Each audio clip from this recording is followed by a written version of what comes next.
নমস্কার, জয় মাতারা। আমি অ্যাস্ট্রো হিমাংশু ভাগ্যের দুয়ার থেকে আপনাদেরকে জানাই আন্তরিক শুভেচ্ছা ও ভালোবাসা। আশা করি ঈশ্বরের কৃপায় আপনারা সকলে সুস্থ আছেন, ভালো আছেন। আজ আমি যে টপিকসটা নিয়ে আলোচনা করতে চলেছি এটি হচ্ছে বার্ষিক নাক্ষত্রিক ফলাফল। তো আপনারা যারা কর্কট রাশির পুনর্বসু নক্ষত্রের জাতক জাতিকারা আছেন, 2026 এই নতুন বছর আপনাদের কী ধরনের টাইম অফ কোয়ালিটি লাইফে আসতে চলেছে, কোন কোন দিকগুলো আপনাদের ফেভারে থাকবে বা কোন কোন দিকগুলো আপনাদের একটু এগেনস্টে যাবে, সেই বিষয় নিয়ে আমি এই ভিডিওতে আলোচনা করব।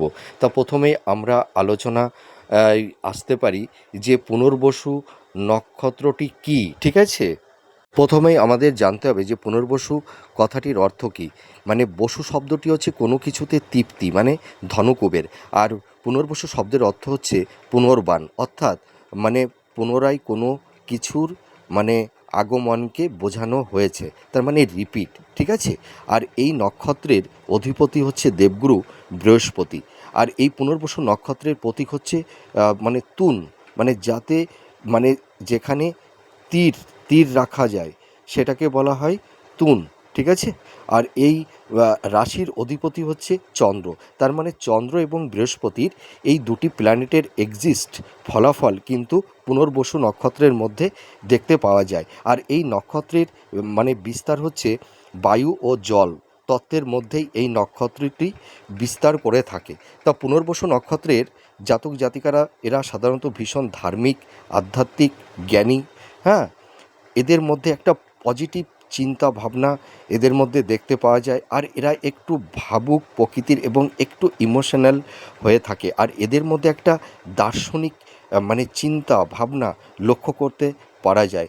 আর এই সব জাতক জাতিকারা যে কোনো বিষয়ে ভাবনা চিন্তা করে বিচার বিশ্লেষণ করে এরা একটা প্রপার ওয়েতে সঠিক ডিসিশন মেকিং করতে পারে। আর এরা ভীষণ শান্ত এবং মানে ভীষণ ধৈর্যশীল, ভীষণ সহিষ্ণু, আর এরা ভীষণ লয়াল প্রকৃতির হয়ে থাকে, এইটুকু আমি দায়িত্ব নিয়ে বলতে পারি। আর পুনর্বসু নক্ষত্রের মধ্যে একটা ইনটিউশন ক্ষমতা লক্ষ্য করতে পারা যায়। আর এরা এরা কিন্তু কোনো কিছুতে ভেঙে পড়ে না, মানে যেখানে এরা থেমে যায় সেখান থেকে আবার এই সব জাতক জাতিকারা সেখান থেকে আবার কামব্যাক করতে পারে। এই শক্তি, এই দৃঢ়তা, এইটা কিন্তু এইসব নক্ষত্রের জাতক জাতিকাদের মধ্যে লক্ষণীয় একটা বিষয়, ঠিক আছে। আর এই সব মানে পুনর্বসু নক্ষত্রের জাতক জাতিকারা মানে এরা কর্মের মাধ্যমে জীবনে অনেক বড় হওয়ার একটা স্বপ্ন, একটা হাই থিং, হাই অ্যাম্বিশান এদের মধ্যে লক্ষ্য করতে পারা যায়। আর এই সব জাতক জাতিকাদের মধ্যে মানে একটা মানে আর্টিস্টিক মেন্টালিটি লক্ষ্য করতে পারা যায়। এরা ভীষণ ক্রিয়েটিভ হয়ে থাকে এবং এরা ভীষণ মানুষকে বিশ্বাস করে, ভরসা করে, ভীষণ লয়াল এবং ভীষণ বিনয়ী, বিনম্র, এবং এরা মানুষকে বিশ্বাস করে অনেক সময় মানে ঠকে যায়, হ্যাঁ। আর এরা ভীষণ এডুকেটেড পারসন হয়ে থাকে, এইটুকু আমি অনেস্টলি বলতে পারি। আর এদের মধ্যে একটা ভাবুক, একটা চিন্তাশীল, এই জিনিসটা লক্ষ্য করতে পারা যায়। আর এরা মানে খুব ডেডিকেটেড হয়ে থাকে, ঠিক আছে। এবং এই সব জাতক জাতিকাদের স্মৃতিশক্তি ভীষণ প্রখর হয়। আর আমি আর একটা কথা বলতে পারি, এই পুনর্বসু নক্ষত্রে জাতক জাতিকারা ভালো দার্শনিক হতে পারে, ভালো গবেষক হতে পারে, ভালো সায়েন্টিস্ট হতে পারে, ভালো মানে ধরুন সৃষ্টিশীল, হ্যাঁ। এরা কোনো কিছু নতুন কিছু আবিষ্কার করতে পারে, হ্যাঁ। মানে মোটিভেট করতে পারে, মানে একটা জিনিস সেই জিনিসটাকে পুনরায় একটু নতুন আকৃতি দিয়ে এরা একটা জিনিসকে মানে রিমোটিভেট করতে পারে, হ্যাঁ। এটুকু আমি দায়িত্ব নিয়ে বলতে পারি। তো যাই হোক, তো পুনর্বসু নক্ষত্রের জাতক জাতিকারা আপনারা যারা আছেন কর্কট রাশির, আপনাদের এই নতুন বছর কী ধরনের টাইম অফ কোয়ালিটি আসতে চলেছে। তা প্রথমে আমি হেলথ, শরীর স্বাস্থ্য নিয়ে আমি প্রথমেই আলোচনা করি। আপনাদের এই সময় হেলথ, শরীর স্বাস্থ্য নিয়ে দেখবেন বছরের শুরু থেকে মানে জানুয়ারি, ফেব্রুয়ারি, মার্চ, এপ্রিল এই কয়েকটি মাস আপনাদের হেলথ, শরীর স্বাস্থ্য একটু সমস্যা থাকবে। পিতামাতার হেলথ, শরীর স্বাস্থ্য নিয়ে একটু সমস্যা কম বেশি থাকবে। আপনাদের এই সময় উচ্চ রক্তচাপ, হাই ব্লাড প্রেশার, ঠিক আছে, বা পেট সংক্রান্ত, চোখ সংক্রান্ত, দাঁত সংক্রান্ত, আর্থারাইটিস, জয়েন্ট পেন, ঠিক আছে, বা স্কিন সংক্রান্ত, কোল্ড অফ কাপ, হ্যাঁ, মানে ঠান্ডাজনিত কিছু সমস্যা আপনাদের তৈরি হতে পারে, এবং বয়স্ক মানে যেসব ব্যক্তিরা আপনারা আছেন, হয়তো কারুর ক্ষেত্রে একটু দীর্ঘ মেয়াদি রোগ ব্যাধি তৈরি হয়েছে, তো আপনারা একদম টেনশন করবেন না। দেখবেন আপনাদের মানে মে জুন মাসের পর থেকে আপনাদের হেলথের জায়গা কিন্তু অনেকটাই ডেভেলপ হবে, অনেক রোগ ব্যাধি মিনিমাইজ হয়ে যাবে। যাদের হয়তো টনিক ডিজিজ আছে, আপনাদের দেখবেন হেলথের জায়গাটা ভীষণ ভালো হবে। আর পারিবারিক জীবনের যদি আমি বলতে চাই, দেখবেন আপনাদের মানে আপনারা যারা পুনর্বসু নক্ষত্রের জাতক জাতিকারা আছেন, আপনাদের মানে আহ, এপ্রিল মে মাসের পর থেকে আপনাদের পারিবারিক জীবনে একটা শান্তি প্রশান্তি আসবে। পরিবারের সদস্যদের মধ্যে একটা পারস্পরিক একটা হৃদ্রতার ভালোবাসার বন্ধন তৈরি হবে। আপনারা যারা কর্কট রাশির পুনর্বসু নক্ষত্রের জাতক জাতিকারা আছেন, দেখবেন এই সময় পিতামাতার একটা সাপোর্ট সহযোগিতা আপনারা কিন্তু 100% পাবেন। এমনিতেই পুনর্বসু নক্ষত্রের জাতক জাতিকারা ভীষণ বিনয়ী বিনম্র হয়ে থাকেন, এবং পরিবার কেন্দ্রিক, এবং এরা মানে ভীষণ যত্নশীল কেয়ারিং হয়ে থাকে, এবং পিতামাতার এরা মানে সাপোর্ট সহযোগিতা এমনিতেই পায়। কিন্তু এই বছরটা দেখবেন আপনারা পিতামাতা থেকে অনেকটা সাপোর্ট সহযোগিতা আপনারা পাবেন। পারিবারিক জীবনে শান্তি ফিরে আসবে। ভাই বোন আত্মীয় স্বজনদের মধ্যে যাদের একটা মেন্টাল ডিস্টেন্স তৈরি হয়েছিল, সেই সম্পর্কের জায়গাটাও কিন্তু আপনাদের ভালো হবে, এটুকু আমি বলতে পারি। আর আপনার যারা কর্কট রাশির পুনর্বসু নক্ষত্রের জাতক জাতিকারা আছেন, আপনারা দেখবেন এই বছরে আপনারা নতুন জব নতুন কর্মপ্রাপ্তি আপনাদের হবে। হয়তো যারা গভর্নমেন্ট জব চার্জ করছেন, বা যারা কোম্পানি আইটি সেক্টরে যারা জব চার্জ করছেন, দেখবেন আপনারা এই সময় ভালো কমিউনিকেশন যোগাযোগ, ভালো মানুষের সহচার্যে আপনারা আসতে পারবেন, এবং কর্মের একটা ভালো দিক তৈরি হবে, এইটুকু আমি বলতে পারি। আপনারা দেখবেন এই বছরটি আপনারা আপনাদের নিজের মানে জীবনের একটা সুন্দর একটা স্টেবিলিটি আপনারা পাবেন, ঠিক আছে, লাইফটাকে সুন্দর জায়গায় সেটেলমেন্ট করতে পারবেন। আর আপনারা যারা সেলফ প্রফেশনের মধ্যে ছিলেন, হয়তো কর্মক্ষেত্রে একটু বাধা বিপত্তি আপস অ্যান্ড ডাউনের মধ্যে দিয়ে আপনাদের চলতে হচ্ছিল, কর্মের জায়গাটিতে সেরকম কোনো কনসিস্টেন্সিটা ছিল না, ঠিক আছে, তো আপনাদের আমি একটা কথা দায়িত্ব নিয়ে বলতে পারি, আপনাদের কর্মের জায়গাটিতে সেই ধারাবাহিকতাটা আসবে, হ্যাঁ। আর আপনাদের এই সময় আরেকটা কথা আমি বলতে চাই, যে আপনারা যারা কর্কট রাশির পুনর্বসু নক্ষত্রের জাতক জাতিকারা আছেন, দেখবেন আপনারা ইনহেরিটেন্সের ক্ষেত্র থেকে হতে পারে, বা উত্তরাধিকার বা পৈতৃক সম্পত্তি আপনারা কিন্তু পাবেন। আর আপনারা দেখবেন এই বছরে আপনারা স্থাবর ভূ সম্পত্তি, প্রপার্টি, ফ্ল্যাট, বাড়ি, নতুন ভবন, বাহন আপনারা ক্রয় করতে পারবেন। এবং কর্কট রাশির যেসব জাতক জাতিকারা আপনারা হয়তো দেখুন, পুনর্বসু নক্ষত্রের জাতক জাতিকারা ভীষণ শান্ত প্রকৃতির আপনারা হয়ে থাকেন, আপনারা কোনো ঝুট ঝামেলা বাদ বিতণ্ডের মধ্যে যান না, কিন্তু আপনারা অহেতুক কারণে দেখবেন কিছু কিছু সমস্যার মধ্যে আপনারা পড়ে যান, ঠিক আছে। অনেক সময় দেখা যাবে যে মিথ্যা কোনো অ্যালিগেশন বা মিথ্যা অপবাদ বদনাম আপনাদের জীবনে কিন্তু তৈরি হয়ে যায় অহেতুক কারণে, এইটুকু আমি বলতে পারি। আর কর্কট রাশির পুনর্বসু নক্ষত্রের জাতক জাতিকারা এমনি ভীষণ সরল প্রকৃতির হয়ে থাকে, মানুষকে সহজে বিশ্বাস করে। আর এই এদের সরলতার সুযোগ নিয়ে, বিশ্বাসের একটা সুযোগ নিয়ে মানুষ এদেরকে অনেক সময় প্রতারিত করে, হিমোলেট করে, মিসগাইড করে, এবং তাদের স্বার্থে এদেরকে ব্যবহার করে থাকে।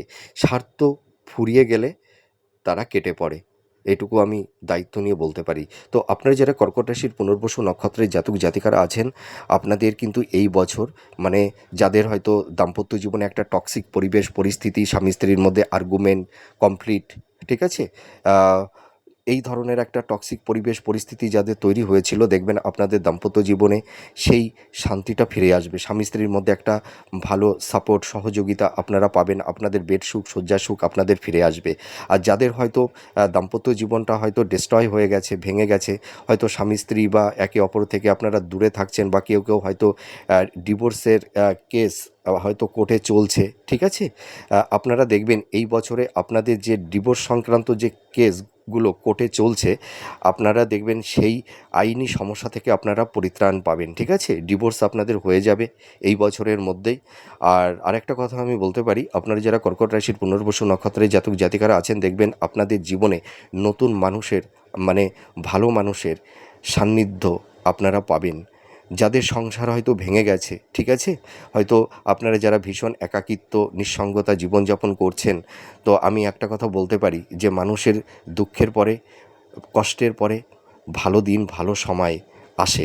তো আপনারা যারা কর্কট রাশির জাতক জাতিকারা আছেন দেখবেন আপনাদের মানে নতুন নতুন কিছু প্রবাবিলিটি, হ্যাঁ, ভালো কিছু প্রাপ্তির যোগ আপনাদের কিন্তু এই বছরে তৈরি হবে। মনের মতন জীবন সঙ্গী বা জীবন সঙ্গিনী পেয়ে যাবেন।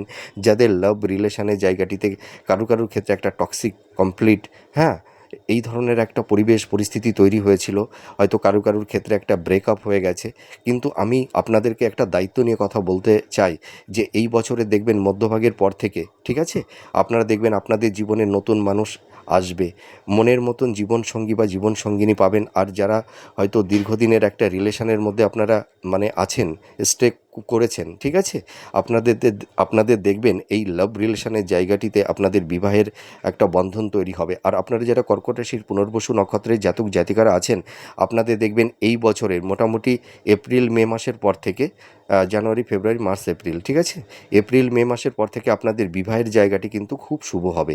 আপনারা দেখাশোনা করুন, দেখবেন মনের মতন পাত্রপাত্রী আপনারা 100% পেয়ে যাবেন। আর যারা কম্পিটিটিভ জব চার্জ করছেন হয়তো আপনারা সাফল্যের দৌড়গৌড়ে গিয়েও আপনারা লাইফে অনেক সময় ডাউনফল দেখতে হয়েছে। আপনাদের হাতের লাগালে ভালো কিছু সুযোগ বা অপরচুনিটি এসেও হয়তো হাতছাড়া হয়ে গেছে। কারুর ক্ষেত্রে হয়তো কারুর আকস্মিক জবটা চলে গেছে, বা হয়তো কেউ বেকার বসে আছেন। আপনারা যারা সেলফ প্রফেশনে আছেন আপনাদের সেলফ প্রফেশনের জায়গাটি ভীষণ স্ট্রং হবে। আর আপনারা যারা জব চার্জ করছেন দেখবেন আপনারা এই বছর আপনাদের জব হবে, সেটা হয়তো গভর্নমেন্ট সেক্টরেও হতে পারে বা কোম্পানি আইটি সেক্টরেও কিন্তু আপনাদের হবে। আর আপনাদের এই সময় দেখবেন ফিনান্সের জায়গা মানে বারবার ডিটোরিয়েট হচ্ছিল, আপনারা কোনো ক্রমে এনহান্সটা করতে পারছিলেন না। দেখবেন আপনাদের এই সময় ফিনান্সের জায়গা এই বছরে আপনারা প্রচুর এনহান্সটা করতে পারবেন। আপনাদের মানে সেভিংসের জায়গাটি ভালো হবে, ঠিক আছে। আর আপনারা এই বছরে ইনভেস্টমেন্টের ক্ষেত্রে আমি একটা কথা বলতে পারি, জানুয়ারি ফেব্রুয়ারি মার্চ এপ্রিল এই কটি মাস বাদে, হ্যাঁ, ঠিক আছে, এপ্রিল মাসের পর থেকে আপনারা যে কোনো খাতে ইনভেস্টমেন্ট করুন না কেন, দেখবেন আপনাদের ইনভেস্টমেন্টের ক্ষেত্রে সেরকম কোনো সমস্যা হবে না, হ্যাঁ। আর আপনাদের কিন্তু এই বছরে সোর্স অফ ইনকামটা বাড়বে। আপনারা যারা কর্কট রাশির পুনর্বসু নক্ষত্রের জাতক জাতিকারা আছেন আপনাদের যাদের নাম যশ খ্যাতি কিছুটা হলেও বিলম্বিত হয়েছিল, আপনাদের ট্যালেন্ট মেধা প্রতিভা থাকা সত্ত্বেও আপনারা সেই সম্মানটা, হ্যাঁ, সেই প্রাপ্তিটা আপনারা পাচ্ছিলেন না, কিন্তু দেখবেন এই বছর আপনারা মানুষের কাছে ভীষণ গ্রহণযোগ্যতা আপনাদের বাড়বে, হ্যাঁ, মানুষের কাছে সম্মানটা পাবেন। আর আপনারা আপনাদের লাইফে সুন্দর একটা স্টেবিলিটি আসবে, লাইফটাকে সুন্দর জায়গায় সেটেলমেন্ট করতে পারবেন, এইটুকু আমি বলতে পারি। মানুষের জীবনে সব সময় একই রকম চলে না, টাইম হচ্ছে একটা বিগ ফ্যাক্টর, ঠিক আছে, লাইফে সময় মানুষের জীবনে সব কিছু পাল্টে দেয়, ঠিক আছে। মানে মানুষের জীবনে নাম যশ খ্যাতি সময় যেমন কেড়ে নেয়, আবার মানুষের জীবনে সময় কিন্তু তাকে নাম যশ খ্যাতি তার জীবনে প্রাপ্তি প্রদান করে থাকে। তো আপনারা যারা কর্কট রাশির পুনর্বসু নক্ষত্রের জাতক জাতিকারা আছেন আপনাদের এই বছর একটা পরিবর্তনের বছর, সাকসেসের বছর, এইটুকু আমি বলতে পারি। আর আপনারা যারা বিজনেস করছেন আমি একটা কথা বলতে চাই, আপনারা যারা পার্টনারশিপ বিজনেস করে কেউ হয়তো সমস্যার মধ্যে পড়ে গেছেন, এই বছর আপনারা পার্টনারশিপ বিজনেসটা করবেন না, আপনারা নিজেরাই বিজনেস করুন, আপনাদের বিজনেসের জায়গাটি ভালো হবে, ঠিক আছে, আপনাদের সোর্স অফ ইনকামটা বাড়বে। দেখবেন একাধিক জায়গা থেকে আপনাদের একটা মানে অর্থের আগমন ঘটবে, এইটুকু আমি বলতে পারি। আর এর পাশাপাশি আর একটা কথা আমি বলবো, আপনাদের দাম্পত্য জীবনটা তো ভালোই হচ্ছে, লাভ রিলেশনটাও ভালো হবে। আর আরেকটা কথা বলতে চাই যে আপনাদের পিতামাতাদের যে একটা সাপোর্ট সহযোগিতা দেখবেন, বন্ধু বান্ধব আত্মীয় স্বজন ফ্রেন্ড সার্কেলদের কাছ থেকে আপনারা একটা ভালো সাপোর্ট সহযোগিতা আপনারা পাবেন, হ্যাঁ। আর আরেকটা কথা আমি বলবো যে আপনারা যারা কর্কট রাশির পুনর্বসু নক্ষত্রের জাতক জাতিকারা আছেন আপনাদের দেখবেন মানসিক চিন্তা ভাবনা, আপনাদের এথিক্স, আপনাদের পারসেপশান দেখবেন অনেকটাই পরিবর্তন হবে। আর আপনাদের মধ্যে দেখবেন একটা আধ্যাত্মিকতা, একটা ঈশ্বরের প্রতি একটা প্রেম ভালোবাসা আপনাদের মধ্যে তৈরি হবে। আপনাদের জীবনের এথিক্সটাই কিন্তু পরিবর্তন হয়ে যাবে। আর আপনারা যারা কর্কট রাশির পুনর্বসু নক্ষত্রের জাতক জাতিকারা আছেন দেখবেন আপনাদের মধ্যে একটা আত্মবিশ্বাস, কনফিডেন্স লেভেলটা প্রচণ্ড মাত্রায় বেড়ে যাবে। আপনারা দেখবেন যে কঠিন পরিবেশ পরিস্থিতি মধ্যে আপনারা যারা পড়ে গেছিলেন সেখান থেকে আপনারা কামব্যাক করতে পারবেন। ঘুরে দাঁড়ানোর একটা লড়াকু মেন্টালিটি আপনাদের মধ্যে কিন্তু তৈরি হবে, আপনারা যারা কর্কট রাশির পুনর্বসু নক্ষত্রের জাতক জাতিকারা আছেন। আর আপনারা যারা ধরুন এই মুহূর্তে সেলফ প্রফেশনের মধ্যে আছেন, যারা ধরুন এডুকেশান, যারা কলেজ বা স্কুলে যারা পড়ানোর কাজ করছেন, বা যারা কোনো প্রাইভেট ইনস্টিটিউটে পড়ানোর কাজ করছেন, বা কোনো ফ্যাকাল্টিতে, ঠিক আছে, আপনাদের প্রফেশনের জায়গাটি ভীষণ স্ট্রং হবে। যারা ক্রিয়েটিভ ফিল্ডের মধ্যে আছেন, যারা যারা ইনোভেটিভ লেখালেখির কাজ করছেন, হ্যাঁ, বা হয়তো যারা মিডিয়া জগতে, সেলুলয়েড জগতে, ছোটো পর্দায় বড় পর্দায় আপনারা যারা অভিনয় করছেন, যারা ফ্যাশন ডিজাইনার, মেকআপ আর্টিস্ট, যারা পার্লারের ব্যবসা করছেন, যারা মানে কোনো ওয়াটার, হ্যাঁ, জাতীয় তরল জাতীয় কোনো পানীয় দ্রব্যের যারা বিজনেস করছেন, বা যারা কোনো খনিজ পদার্থের বিজনেস করছেন, বা ধরুন যারা কিছু লাক্সারিয়াস গেজেটের ব্যবসা যারা করবেন, যারা মাছের ব্যবসা করবেন, আপনাদের কিন্তু এই বছরটা কিন্তু প্রচুর অর্থ আপনাদের দেবে, এইটুকু আমি বলতে পারি। আর যারা ধরুন হোটেল রেস্টুরেন্টের বিজনেস করছেন, আপনাদের কিন্তু এই বছরটা শুভ হতে চলেছে, আমি এটুকু দায়িত্ব নিয়ে বলতে পারি। এর পাশাপাশি আপনারা এই সময় কিছু কিছু বিজনেস আছে, সেই বিজনেসটা আপনারা করতে যাবেন না। যেমন ধরুন জুয়েলারির বিজনেস, ডেকোরেটর যে বিজনেস, গাড়ির বিজনেস, যারা মানে ট্যুর ট্রাভেলিংয়ের বিজনেস করছেন, এক্সপোর্ট ইম্পোর্ট, পার্টনারশিপ, হ্যাঁ, এই সব বিজনেস আপনারা করবেন না। যারা ধরুন ইনভেস্টমেন্টের কাজ করছেন, যারা হয়তো মানে মানি মার্কেট বা স্টক মার্কেট, শেয়ার মার্কেট, হ্যাঁ, বা ফিনান্সের বিজনেস আপনারা যারা করছেন, আপনাদের এই বিজনেসের জায়গাগুলো কিন্তু ভালো হবে, হ্যাঁ। আর আরেকটা কথা আমি বলতে পারি, যারা ধরুন এই সময় মেডিকেল ফিল্ডের মধ্যে যারা আছেন, হিলিং হিলিং প্রফেশনের মধ্যে যারা আছেন, আপনাদের যারা ধরুন লয়ার, অ্যাডভোকেট, ঠিক আছে, আপনাদেরও কিন্তু প্রফেশনের জায়গাগুলো কিন্তু ভালো হতে চলেছে। আর আপনাদের আয় বৃদ্ধি পাবে, ঠিক আছে, আপনাদের ব্যয় কিছুটা থাকবে, কিন্তু আপনাদের এই সময় আর্থিক শ্রীবৃদ্ধি ঘটবে, সোর্স অফ ইনকামটা মানে বহুমাত্রায় বেড়ে যাবে। আর একটা কথা বলতে পারি, আপনারা যারা বিবাহ নিয়ে চিন্তাভাবনা করছেন, আপনাদের কিন্তু এই বছরে মানে বিবাহের অন্তত বছরের মধ্যভাগের মোটামুটি এপ্রিল মাসের পর থেকে আপনাদের বিবাহের জায়গাটি ভীষণ ভালো হতে চলেছে, এইটুকু আমি বলতে পারি। তো আপনাদের এই সময় দেখবেন কিছু গুপ্ত শত্রু আপনাদের চারপাশে তৈরি হতে পারে। তো আপনাদের জীবনে যেসব গুপ্ত শত্রু হয়তো আপনাদের কর্মের জায়গা, আপনাদের সাংসারিক জীবনে, আপনাদের পারিবারিক জীবনে কিছুটা হলেও সমস্যার মধ্যে ফেলে দিয়েছিল, আপনাদের কিন্তু গুপ্ত শত্রু নাশ হবে। এবার চলে আসবো এডুকেশনের জায়গা। তোমরা যারা শিক্ষার্থী বিদ্যার্থী আছো, তোমরা সামনে যারা এইচএস এক্সাম দেবে, তোমরা ভালো করে পড়াশোনা করো, দেখবে তোমাদের এই সময় পড়াশোনার প্রতি সেই কনসেন্ট্রেশনটা কিন্তু আসবে, ঠিক আছে। তোমাদের হেলথের জায়গাটু আগের তুলনায় ভালো হবে। তোমরা এখন থেকে যদি একটু ভালো করে পড়াশোনা করতে পারো, তোমরা দেখবে সামনে যারা এইচএস এক্সাম দেবে, তোমাদের মানে পরীক্ষা তো ভালো হবেই, এবং তোমরা আশানুরূপ ফল প্রাপ্তি লাভ করতে পারবে। আর আপনারা যারা হাই স্টাডির মধ্যে আছেন, যারা মাস্টার্স, পিএইচডি বা রিসার্চ ওরিয়েন্টের মধ্যে আছেন, যারা হয়তো কোনো গবেষণা করছেন, আপনারা দেখবেন এই সময় আপনারা অনেককেই অ্যাপ্রিসিয়েট হতে পারবেন, এবং কেউ কেউ এডুকেশন পারপাসে বিদেশে যেতে পারবেন, রিসেটেলমেন্ট হতে পারবেন। যারা হয়তো কর্মসূত্রে বিদেশে যাওয়ার একটা চিন্তা ভাবনা আপনাদের ছিল, আপনাদেরও কিন্তু দেখবেন এই বছরের মধ্যভাগের পর থেকে আপনাদের একটা ভালো কমিউনিকেশান, যোগাযোগ আপনাদের তৈরি হবে। তো আপনারা যারা কর্কট রাশির পুনর্বসু নক্ষত্রের জাতক জাতিকারা আছেন, আপনাদের এই বছরটাও পরিবর্তনের বছর, সাকসেসের বছর। কিন্তু আপনারা এই সময় কোনো হঠকারী কিছু সিদ্ধান্ত নিতে যাবেন না, কোনো বাদবিতণ্ডে জড়াতে যাবেন না, ইম্পালসিভ হয়ে কোনো কাজকর্ম করবেন না, ঠিক আছে। আপনাদের মধ্যে সে ট্যালেন্ট, মেধা আছে। আপনারা যদি একটু ভাবনা চিন্তা করে প্রপার ওয়েতে সঠিক ডিসিশন মেকিং করে যদি আপনারা আপনাদের সেই কর্মের দিকে এগিয়ে যেতে পারেন, তাহলে আপনারা সাকসেস পাবেন 100%, আমি এইটুকু বলতে পারি। তো যাই হোক, আপনারা সুস্থ থাকুন, ভালো থাকুন। তো আমি আপনাদেরকে ভিডিওর পরিশেষে একটা কথাই বলতে চাই, আপনারা যারা কর্কট রাশির পুনর্বসু নক্ষত্রের জাতক জাতিকারা আছেন, এই বছরে আপনাদের একটা লাইফে সুন্দর একটা স্টেবিলিটি আপনারা পাবেন, লাইফটাকে সুন্দর জায়গায় সেটেলমেন্ট করতে পারবেন, আপনাদের নাম, যশ, প্রতিষ্ঠা, আয়, উন্নতি আপনাদের বাড়বে, এইটুকু আমি দায়িত্ব নিয়ে বলতে পারি। তো যাই হোক, আমার এই আলোচনাটি আপনাদের কাছে কতটা ভালো লাগলো আপনারা কমেন্ট করে জানাবেন। আপনারা সুস্থ থাকুন, ভালো থাকুন। আবার পরবর্তী নেক্সট ভিডিওতে আবার নতুন কোনো টপিকস নিয়ে চলে আসবো। আর আপনারা আমার ভিডিওগুলো যে যেখান থেকে দেখছেন, আপনাদের প্লেসটা লিখে দেবেন, তাহলে আমি বুঝতে পারবো যে আপনারা কে কোথা থেকে আমার ভিডিওগুলো দেখছেন। তাহলে আজ আসি, নমস্কার, জয় মা তারা।